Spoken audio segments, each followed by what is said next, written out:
I'm taking out this old Motorola CDM 1250.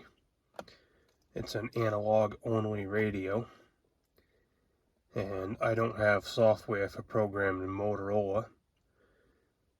I've had it at a Motorola shop 2 times to get it programmed, and they still can't get it right.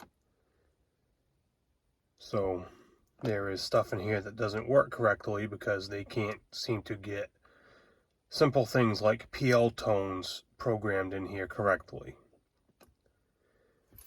Well, that's alright. County that I work for has gone P25. So I've got a brand new Kenwood 5700, which is P25, DMR, and analog that I'm replacing this thing with.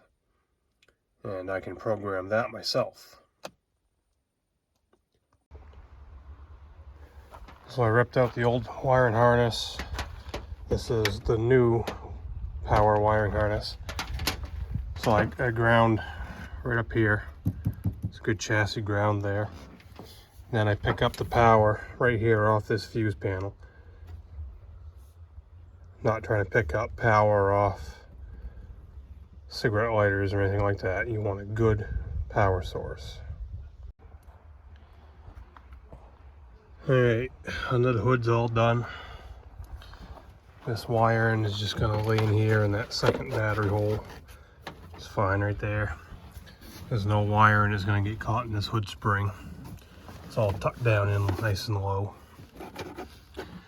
Grounds are hooked up. So we can close the hood. Okay.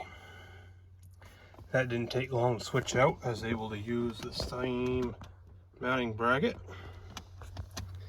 It's pretty solid in there. Have a good upward angle. I like Kenwood much better than Motorola. And